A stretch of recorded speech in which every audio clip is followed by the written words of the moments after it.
asiento. Dios es bueno, amén.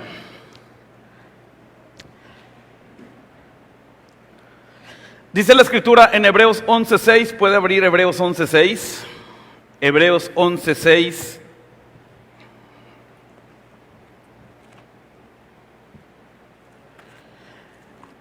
La carta a los Hebreos, no se sabe quién la escribió, algunos argumentan que fue Lucas, por la forma con tan detalle la cual escribe. Otros sugieren que fue Apolos, por la forma como defiende, y otros por la forma teológica dicen que es Pablo. No se sabe quién, pero tiene unos consejos tan hermosos como, pues, no dejar de congregarnos, obedecer a vuestros pastores. También nos dice que busquemos a Dios en tanto pueda ser hallado, haciendo una remembranza al Antiguo Testamento. Y lo más hermoso es que nos habla de Jesucristo, el nuevo pacto. Carta a los Hebreos capítulo 11, versículo 6, dice de la siguiente manera: pero sin fe es imposible agradar a Dios, porque es necesario que el que se acerca a Dios crea que le hay, y que es galardonador de los que le buscan. De aquí saco el tema: sin fe es imposible agradar a Dios. Todo mundo tiene fe, pero ¿qué tipo de fe tenemos? Todo mundo tiene fe. Y cierto que la Biblia nos dice que hay medidas de fe. Nos dice en alguna parte de los Corintios, nos habla que el Espíritu a uno les dio fe y a otros esa misma fe aún más aumentada les dio para hacer milagros, sanidades. Todo el mundo tiene fe. Incluso la gente que no conoce al Señor tiene fe. Ahora, con esta situación adversa que estamos viviendo, aconsejamos: ¿ves con tal doctor? Yo le tengo tanta fe. O como personas que venden cuarzos, piedras en la calle y dicen: esta es para el amor, solamente que tienes que tener fe. Esta es para la provisión, solamente tienes que tener fe. Todo mundo tiene fe. En México es tan creyente, creen todo. Creen todo. Lo que es para el trabajo solamente hay que tener tanta fe. Lo que es para la provisión hay que tener tanta fe. Y somos creyentes, pero a veces está mal canalizada nuestra fe. Y nos dice Hebreos 11:6, pero sin fe es imposible agradar a Dios. Y a medida que leemos Hebreos nos vamos dando cuenta que en la galería del salón de la fama de la fe, todos los hombres, y usted los ve ahí, llegaron a alcanzar promesas por medio de la fe. Y vemos, por ejemplo, aparece una mujer llamada Rahab, y uno dice: ¿qué hizo esta mujer para estar aquí? Mejor aún, para estar en la genealogía de Cristo. Hizo una acción de fe. Para esta vida necesitamos fe. Y yo quiero poder transmitir el día de hoy que sin fe, en todos los aspectos de nuestra vida, en todo lo que hagamos, se necesita la fe. Para todo. Dice primera carta a los Corintios 12:9, hablando de lo que mencionamos de los dones, que el Señor dio por el mismo Espíritu, le dio fe a algunos, y a alguien más, el mismo Espíritu le dio a través de la fe el don de la sanidad. En Gálatas 5:22 nos habla del fruto de la carne, pero luego viene el fruto del Espíritu, y dice que el fruto del Espíritu es amor, se lo debe saber, es de vida discipular, gozo, paz, paciencia, benignidad, bondad y fe. Es hermoso esto, porque es un equipamiento que el Señor nos da. Ahora, describir la palabra fe es tan difícil, porque solamente son dos letras. Es más largo deletrearlo, F-E, que pronunciarlo. Solamente es fe. Es difícil. Y la palabra fe proviene del griego pistis y denota creer, convicción firmemente en Dios. Solamente es para eso. Tener una convicción firme en Dios. Ahora, el mismo versículo, Hebreos 11:6, se lo quiero decir, pero en la Nueva Traducción Viviente, dice: de hecho, sin fe es imposible agradar a Dios. Todo aquel que desee acercarse a Dios debe creer que Dios existe y que Él va a recompensar a los que le buscan con sinceridad. Nos abre un poquito más el entendimiento, pero me gusta porque dice: debemos creer que Dios existe. Y más adelante quiero explicar un poquito esto, pero Fe, traducido al español, es confianza. Es una expresión de confianza que va de la mano con la fe en expresión de creencia. Fidelidad, esa confianza por la creencia que va de la mano con la fidelidad, ya que el que cree, al confiar, muestra fidelidad a lo que cree y a quien cree. De juramento, porque vive una vida de juramento a Dios, es decir, afirma ante Dios su fidelidad por su gracia, única manera de vivir como verdadero creyente. De verdad, es la cereza del pastel, dicho de otro modo. De nada serviría el tener y manifestar confianza, fidelidad y juramento, compromiso y demostración si todo ello no fuera conforme a la verdad. Lo que hablábamos hace rato, podemos tener fe en una piedra, pero si esa piedra no es la verdad, mi compromiso, mi fidelidad, mi juramento, mi confianza no está basada en la verdad. Y todos sabemos que la verdad es Jesucristo. Ahora, hablando de fe, dice la primera carta a Timoteo capítulo 1, versículo 5, porque hay una fe verdadera y una fe fingida. Pablo lo dice capítulo 1, versículo 5 de primera carta a Timoteo, y luego busca también segunda carta a Timoteo, el mismo capítulo y el mismo versículo, 1:5. Dice, pues el propósito de este mandamiento es el amor nacido de corazón, limpio y de buena conciencia y de fe no fingida. Mira el que está a su lado y el que está a 1.5 metros y vea si tiene la fe verdadera. Y si usted ve que es una fe fingida, dile, hey, hoy puedes salir con una fe verdadera. Una fe no fingida. Segunda carta a Timoteo 1:5 dice, lo debemos saber, trayendo a la memoria la fe no fingida que hay en ti, hablando de Timoteo, pero que también estuvo en tu abuelita Loida y en tu mamá Eunice, y estoy seguro que también en ti. Y esto nos lleva a una enseñanza infantil que no va dentro de, pero si usted quiere que sus hijos tengan una fe no fingida, sus hijos tienen que ver el reflejo en usted. Porque si usted no está mostrando una fe verdadera, tristemente queremos que los hijos sean los mejores cristianos, pero no lo ven a usted orar, no lo ven a usted leer la Biblia. Entonces, ¿cómo quiere que su hijo tenga una fe verdadera? Va a lograr una fe no fingida, al igual que la suya. ¿Por qué? Porque no lo están viendo accionar a usted.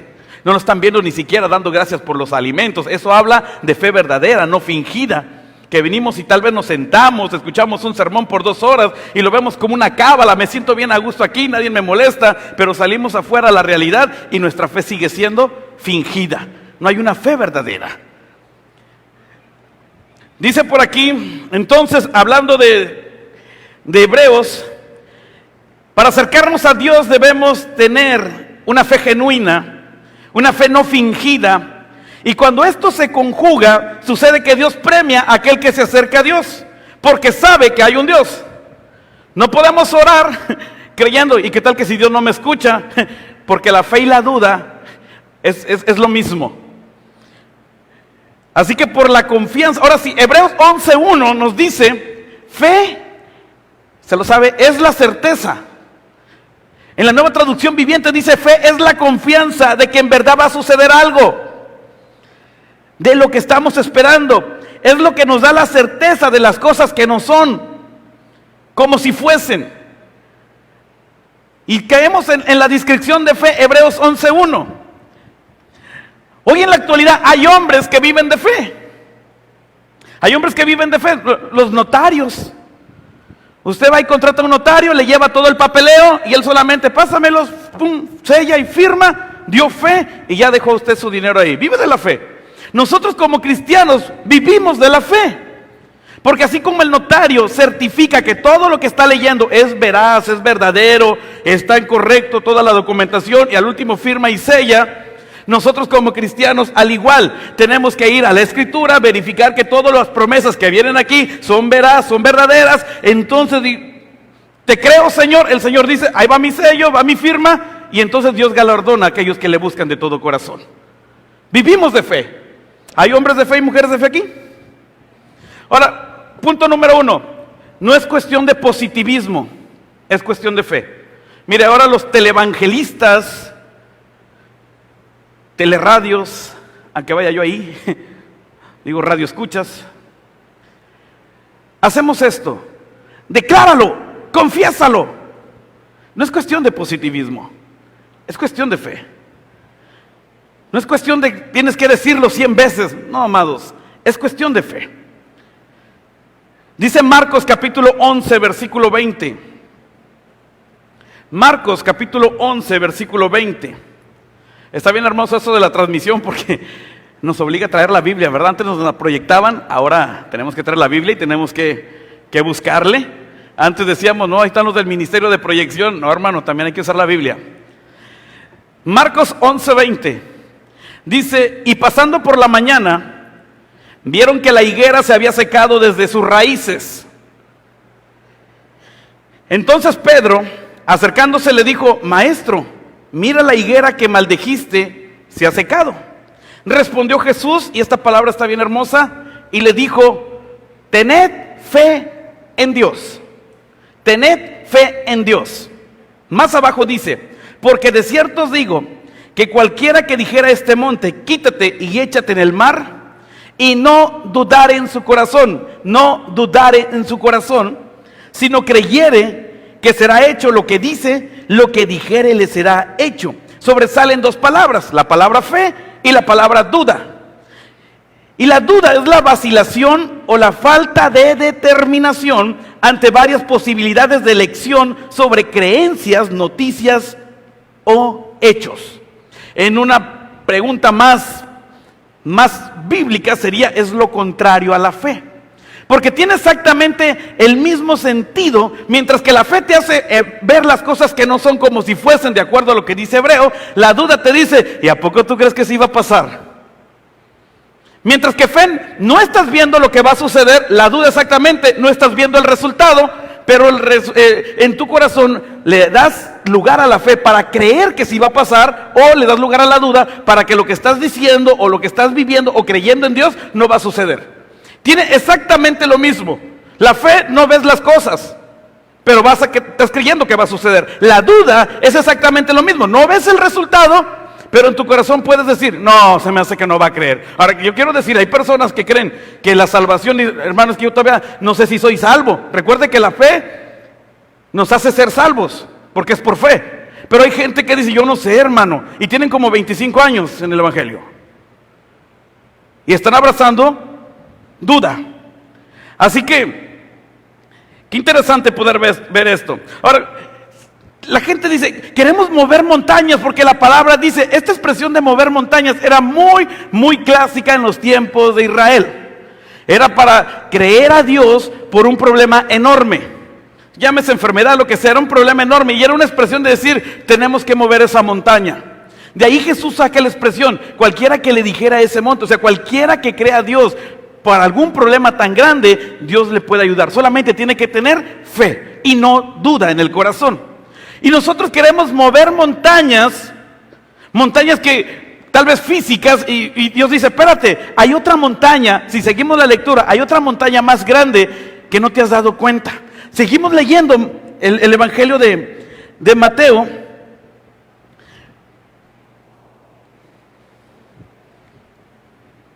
Versículo 24. ¿Ya llegó ahí? El 23 dice, cualquiera que le dijera a este monte, quítate y échate al mar. ¿Para qué quieren mover montañas, hermano? Ahí déjela. La montaña que debemos mover es la que está más abajo.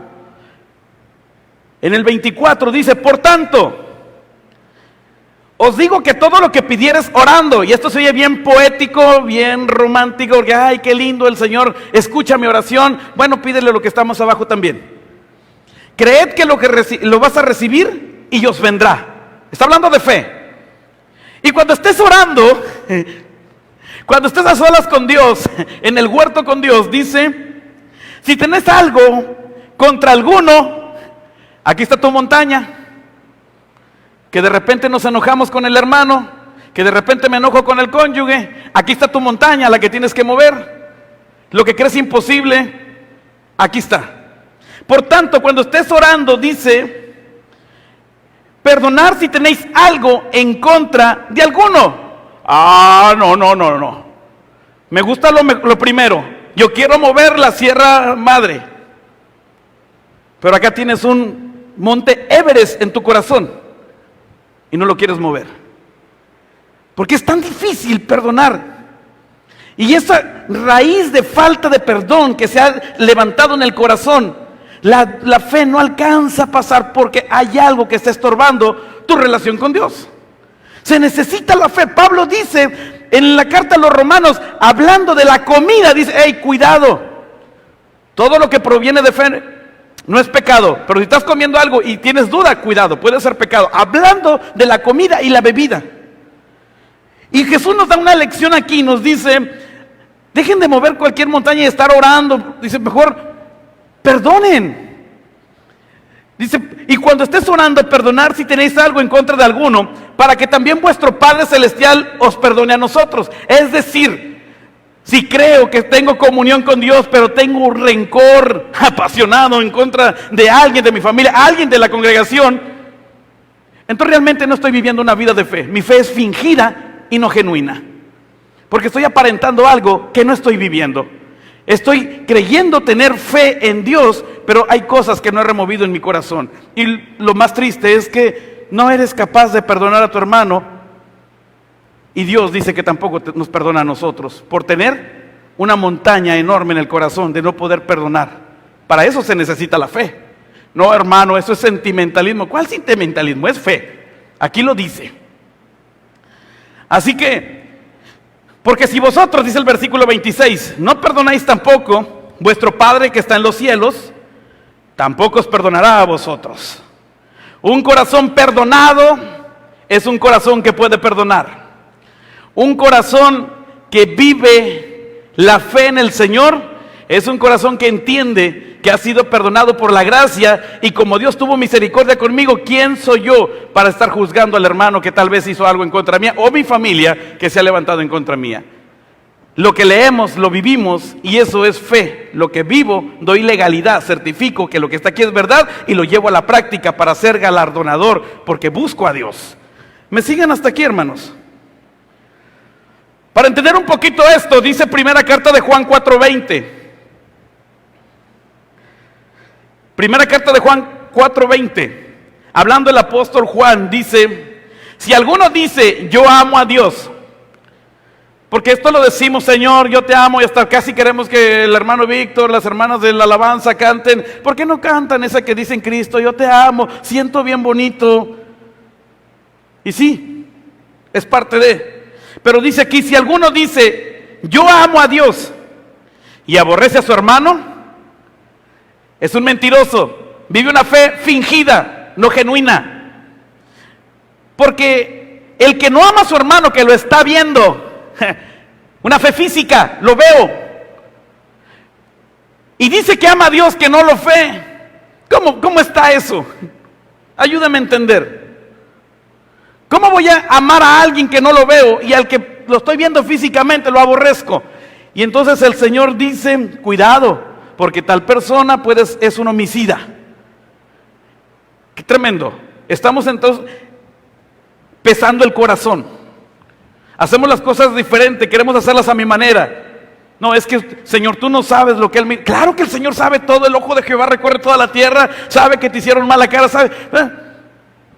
Pero usted y yo no somos jueces, estamos para amar.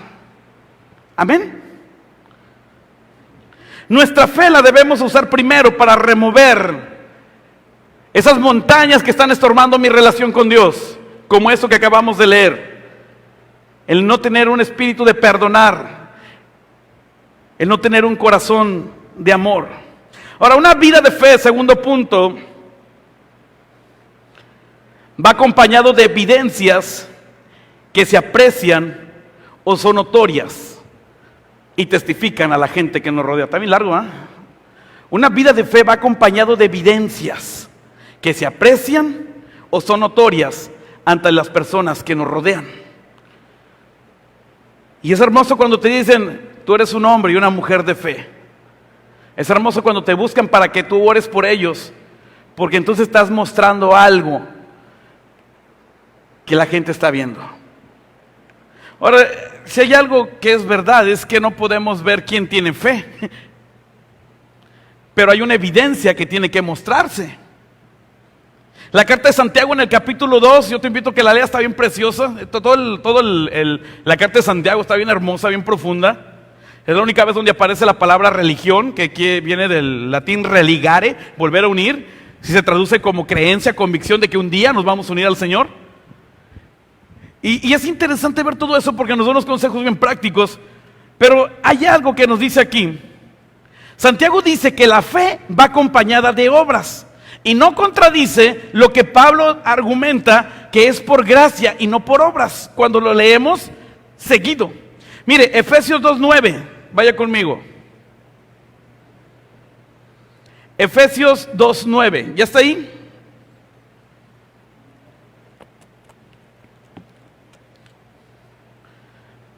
Efesios capítulo 2, versículo 9. Ya llegó. Dice, no por obras para que nadie se gloríe. Y esto lo decimos, lo recitamos. No, hermano, es que no es por obras para que nadie se gloríe. Bueno, léele un poquito más abajo. Versículo 10. Porque somos hechura suya, creados en Cristo Jesús para buenas obras, los cuales Dios preparó de antemano para que anduviésemos en ellas. Ahora, yo entiendo que la salvación no es por obras, pero una vez salvo, el salvo sí puede hacer buenas obras. Amén. Porque Santiago, si la invitación que le hacía, usted la está viendo, lo que dice Santiago, si alguien entra a la congregación y tú ves que tiene una necesidad y solamente le dices, ve en paz, Dios contigo, pero no le supliste la necesidad, aguas. Porque a lo mejor quizá no estamos ejerciendo la fe como debería ser. Un día escuché una predicación de un hombre que dijo, no hay que orar por todo cuando podemos suplir la necesidad de alguien. Porque si está en tus manos poderla suplir, entonces no hay necesidad que ores, bendícele. Y lo que está diciendo Santiago tiene que ver con lo que Pablo dice, no contradice. La fe sí nos hace salvos, pero una vez salvos podemos ser hombres y mujeres que viven de fe, siendo personas generosas. Amén. Santiago 2:18, vaya conmigo.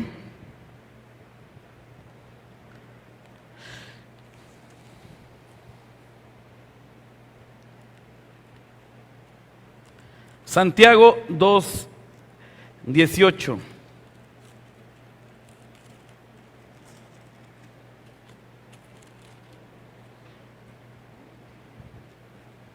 En cuanto llegue ahí, dígame amén, que no lo retenga el cubrebocas. Santiago 2:18, ¿ya llegó? Dice, pero alguno dirá, tú tienes fe y yo tengo obras. Muéstrame tu fe sin tus obras y yo te mostraré mi fe por mis obras. ¿Tú crees que Dios es uno? Bien haces. También los demonios creen y tiemblan. Ahora, la fe no se puede ver, pero sí podemos ver las evidencias que podemos mostrar a aquellos que nos rodean, porque somos hombres y mujeres de fe. El simple hecho de que alguien esté pasando algo y decirle, déjame orar por ti, te hace ser un hombre y una mujer de fe. Estás mostrando esa evidencia de que le estás creyendo a Dios que puede obrar a través de tu intercesión. Tú crees que Dios es uno, bien haces. Y luego nos argumenta Santiago, también los demonios creen. Mientras que los demonios tienen una fe muerta, porque su fe no les va a ayudar para ser salvos, son demonios. Pero nosotros tenemos una fe viva que nos ayuda a creer en Dios. Entonces, ¿cómo una persona demuestra que tiene o está lleno de fe? La fe es una convicción, se vive. Santiago lo explica, que la fe va acompañada de acciones. Le voy a poner un ejemplo que califico para esto, ahora sí. Califico para esto. Como ya saben, mi esposa está embarazada. Y nuestro bebé fue producto de la fe. Y sin verme tan atrevido, pero tuvimos que hacer acciones. No fue tú en este cuarto, yo en este cuarto, y vamos a tenerlo por fe. Y si ella me lo propusiera, yo le hubiera dicho, no, mi amor, aquí dice que la fe y las obras van juntas. Para que me entienda un poquito mejor. Queremos ver cosas del Señor. La fe y las obras van juntas. Y el creyente es salvo por fe, pero una vez salvo puede hacer buenas obras. Amén. Abraham se le considera el padre de la fe. ¿Y qué fue lo que hizo? Creerle a Dios y después accionó. Rahab, lo que hablábamos, la mujer que por fe alcanzó salvación siendo una persona gentil. ¿Qué fue lo que hizo? Tuvo que hacer una acción para creer que el Dios de los israelitas la podía salvar a ella también. Tercer punto, estar sujetos es un asunto de obediencia y fe en Dios. Estar sujetos. ¿A cómo cuesta trabajo estar sujetos? ¿A cómo los papás venían? Es que no, mira, pasa más horas en el celular que en la casa. Y se duerme bien noche, ya trae los ojos como mapache, y le dan órdenes y órdenes, y el muchacho no se sujeta. Pero también nos habla de nuestra vida personal, estar sujeto a nuestras autoridades, a lo que estamos viviendo ahorita. No, esto que estamos viviendo ahorita es un plan de conspiración. Yo creo en el Señor, yo también, pero la Biblia dice en Romanos 13, sujétense a las autoridades. Y si mis autoridades están diciendo usa los protocolos de seguridad, los tenemos que llevar a cabo, porque una persona sujeta hace una buena acción y está transmitiendo fe. Para que me entienda, mire, vaya conmigo al Evangelio de Mateo, capítulo 8, versículo 5.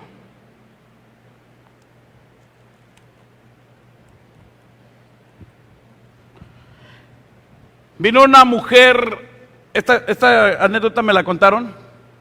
Vino una mujer a pedir trabajo a un conocido y él le dijo, es mi sueño trabajar en su empresa.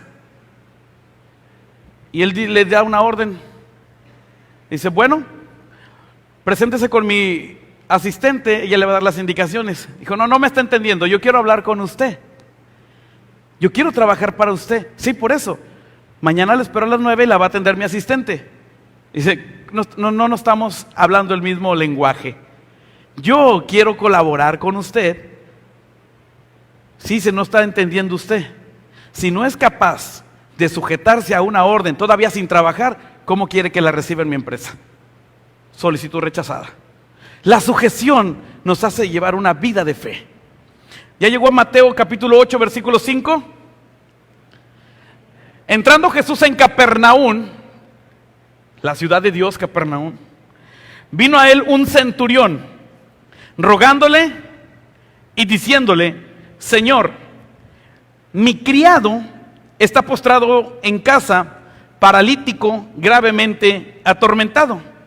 Jesús le dijo, yo iré y le sanaré. ¿A quién no quisiéramos eso, no? Que el Señor Jesús entrara a nuestra casa.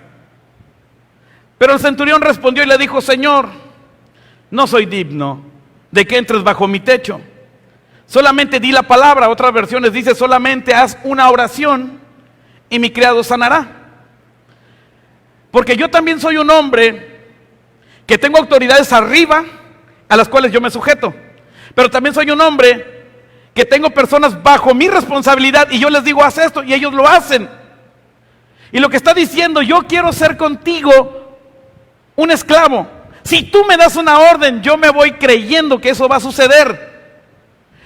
Y ese espíritu de sujeción, ese gesto de obediencia, mira lo que Jesús dijo. Al oírlo Jesús se maravilló y dijo a los que le seguían, pues imagínense la multitud que estaba atrás de él, de cierto os digo que ni aún en Israel he hallado tanta fe, no poquita, tanta fe como la de este hombre. ¿Qué fue lo que hizo? Era un hombre que era disciplinado, sabía lo que es una obediencia a la conducta, porque fe nos lleva a vivir una vida de disciplina. Este hombre es un centurión, lleva una vida de disciplina. ¿Cuántos soldados de Cristo hay aquí? Es una vida de disciplina. Los militares son una vida disciplinada. una vida de obediencia, una vida de oración. No es un tiempo de oración, es una vida de oración, porque todos los días tenemos vida, todos los días respiramos, todos los días tenemos que darle gracias a Dios. Es una vida, una disciplina. Y este centurión está diciendo, yo tengo una vida disciplinada, tengo personas arriba, yo los obedezco. Tengo personas abajo, yo sembré disciplina acá, ahora cosecho disciplina con estos. Y yo quiero, si tú dices la palabra, yo me voy firme, creyendo, teniendo fe que lo que tú dijiste va a suceder a la distancia. Estar sujeto nos hace ver hombres y mujeres de fe. Pero hoy queremos que sucedan milagros sin estar sujetos. Es tan fácil decir, poner en el WhatsApp, oren por mí, pero tiene como 3 meses que no le vemos en la iglesia y no se ha congregado. No pone un like en la transmisión. ¿Eso es estar sujeto a lo que la palabra dice, no dejar de congregarnos? Queremos que Dios responda, pero yo no respondo a Dios. Queremos que nuestros hijos estén sujetos. La pregunta es, ¿tú ya le pediste perdón a tus papás por los problemas y donde los metiste? Porque es una vida de disciplina, en cascadita. La fe se vive, amados hermanos. La fe se vive. No es cuestión de positivismo. Vamos a hacer una velada y todos vamos a declarar sí, sí. Y Dios arriba, no, no. Vayan a leer la Biblia y lean lo que ahí dice. Es cuestión de vivir lo que aquí leemos. Así que le dice, os digo que vendrán muchos, y ahí entramos nosotros, del oriente, del occidente, y se sentarán con Abraham, con Isaac y con Jacob en el reino de los cielos. Impresionante. La fe nos lleva a estar sujetos. Entendemos quién son nuestras autoridades. Entendemos que debemos obedecer. Y esto que estamos viviendo hoy en día, ha habido tanta revelación en el corazón de muchos creyentes, y culpamos a cuanta gente. Yo déjeme decirle, ¿cómo podemos culpar a algo cuando el guión de la obra maestra ya nos dice en Mateo que vendrían este tipo de problemas? Que vendrían hambre, destrucción, terremotos, y todo esto lo estamos viviendo. Y si le consuela lo que le voy a decir, aquí en la palabra está escrito que solamente es el principio de dolores. Todavía falta, mis estimados hermanos. Pero dejemos de estar viendo a lo que acontece alrededor, sino estar viviendo una vida de fe. Algo que experimenté en esta situación, que 45 días encerrado, es que las 2 primeras semanas me la pasé viendo noticias. Y eso atormentó mi corazón, que me llevó a tener ansiedad. Y cuando hablo con el doctor me dice, deja de estar viendo malas noticias. ¿Por qué no te pones a ver buenas noticias? Y él, sin ser una persona creyente, me dio un consejo tan sabio que inmediatamente me acordé que tenía una Biblia y me fui a ver las buenas noticias, con el corazón y sin pena se lo digo. 2 semanas que solamente viví de la misericordia de Dios. Y Dios usó a este hombre para que me dijera, deja de ver malas noticias. ¿Cuánto es la cifra? ¿Cuántos van? No sé qué pensaba yo, si yo iba a ser el siguiente, pero dejé de ver malas noticias para empezar a ver las buenas noticias, las promesas que aquí dicen, para dar fe y legalidad de lo que está escrito aquí, certificar que si aquí dice que por las llagas de Cristo somos curados, entonces yo lo tengo que creer. Que aunque el cuerpo diga otra cosa, mi fe dice que tengo que ver las cosas que no son como si fuesen. Empecé a tener un dolor en la espalda arriba, a la altura de las paletas, le dicen, porque soy un hombre bien paletoso. Y le hablé al doctor, le dije, oiga, traigo un dolor fuerte, siento que son los pulmones. Dijo, yo ya te revisé, tú estás bien. Pero ¿quieres salir de esa duda? Ve si hazte una placa. Fui a hacerme una placa, el radiólogo dijo, perfectamente bien, ves con tu médico que te la lea. Llegué con el médico y dice, estás perfectamente bien. Y me empezó a hablar que de acá y de qué cosas que yo no conozco. Pero tristemente, amados hermanos, a veces damos lugar a la duda. Y debemos ser hombres y mujeres que viven de fe. Mi último punto, la autoridad delegada. Si somos hombres y mujeres que vivimos de fe, debemos tener autoridad. Pero si no estamos viviendo en fe, ¿cómo queremos tener autoridad? Es como el hombre que le dice al hijo: ¿por qué tomas? Deja de tomar. Pero él sí toma. Estamos viendo que no hay una autoridad como para reprender al hijo. Mateo 10, versículo 1.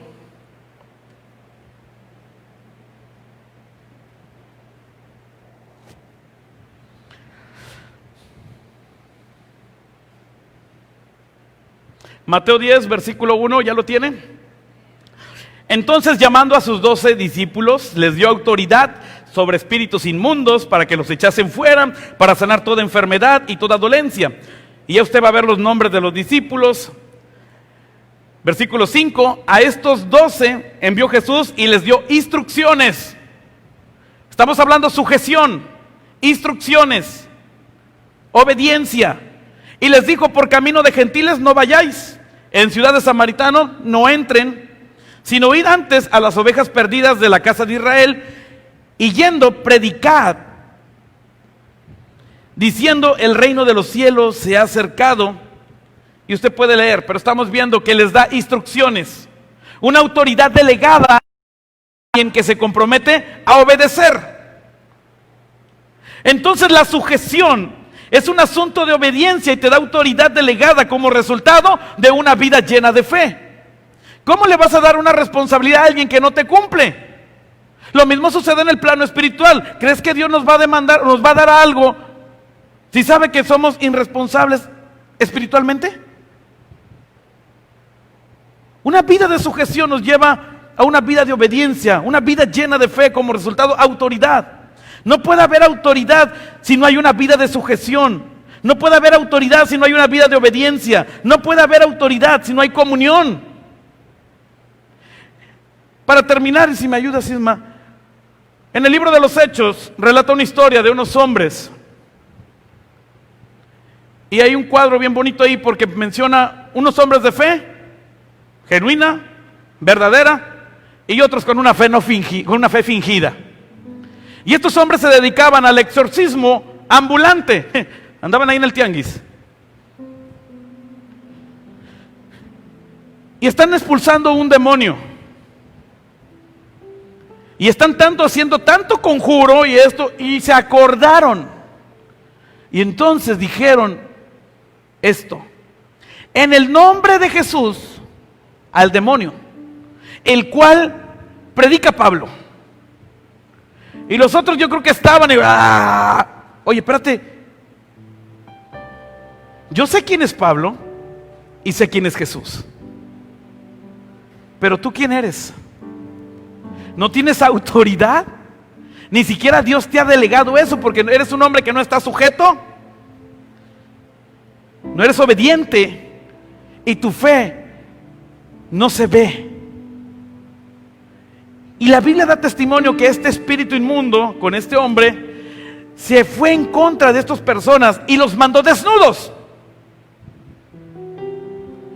Pero el testimonio, dice la palabra Santiago, los demonios creen y tiemblan, porque dijeron: sabemos quién es Jesús, pero también sabemos quién es Pablo. Pero tú, ¿quién eres? Amado, tristemente queremos ejercer autoridad y lamentablemente no tenemos comunión con Dios. Y a veces las circunstancias pueden reírse de nosotros y nos pueden hacer la misma expresión. Sabemos quién es el hermano, quién es la hermana, quién es el pastor, pero tú, ¿quién eres? Y el que tiene comunión con Dios es conocido de Dios. Tristemente a veces somos desconocidos de Dios porque no tenemos comunión con el Señor. Y eso es lo que nos hace ser hombres y mujeres de fe. Mi comunión con Dios, que Dios me revela en lo secreto, para que cuando tenga una oportunidad y Dios me vaya a usar, hay una manifestación en lo público. Eso es una vida de fe. Hay un jovencito en la historia de Juan. Jesús está predicando a las multitudes como él solía hacerlo y acostumbraba a hacerlo. Y está predicando y vienen sus discípulos y le dice: Jesús, vamos a darles de comer. Contesta uno y dice: ni 200 denarios alcanzarían para una mordida de cada uno de ellos. Más o menos hablamos de entre 15,000 a 18,000 gentes. Viene otro y dice, con un chamaquito, y lo trae. Yo pienso, no dice la Biblia, yo soy muy ocurrente y me imagino, por eso me quedé pelón, tanto pensar. Yo pienso que viene Andrés con un chamaquito, y la Biblia no nos lo dice, pero yo pienso que vino irónicamente, porque si el otro dice ni 200 denarios alcanza, Andrés se va más abajo y dice, Jesús, este trae 2 panes y 5 peces, ¿cómo ves? Y lo que me llama la atención fue la fe de ese muchachito, que muy seguro todos llevaban lonche y podían participar, acuérdate, podían ser generosos, pero solamente este chamaquito dio un paso hacia adelante y presentó lo poco para que Dios lo hiciera mucho. Y poco es mucho, todo depende la mano que lo sostiene. Pero si está en las manos de Dios, entonces tu fe puede hacer milagros. Por eso Jesús, cuando venía la gente, decía, vete, tu fe te ha salvado, tu fe te ha sanado. Necesitamos ser hombres y mujeres de fe. Yo le invito a que se ponga de pie.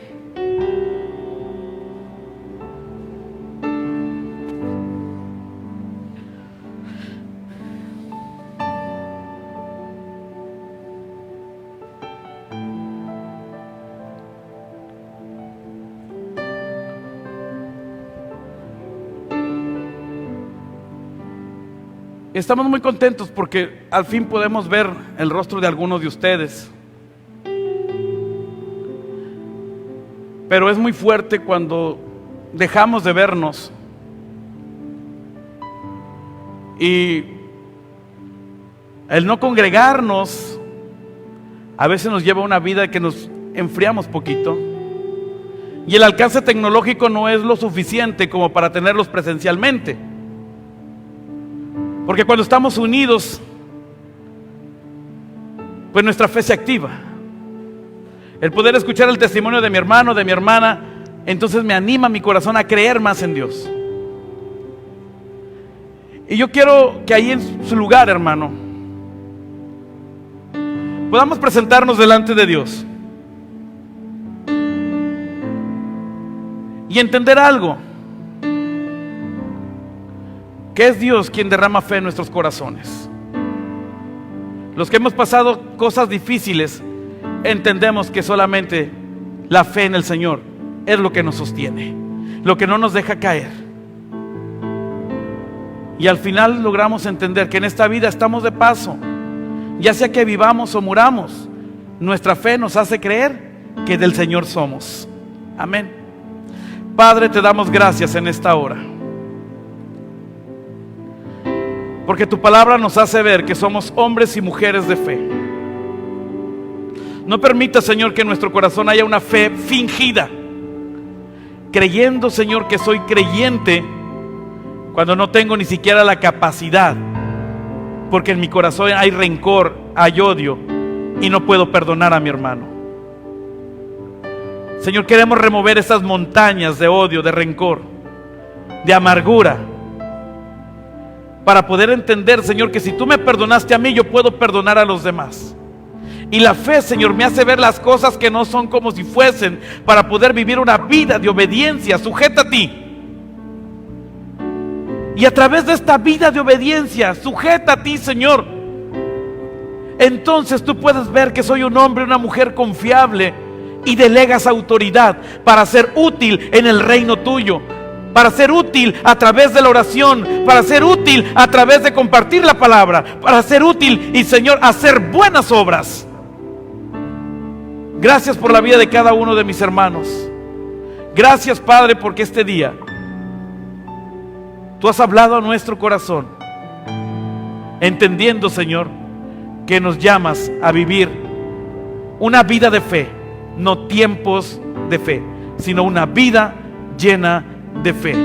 En el nombre glorioso de Jesucristo. Amén.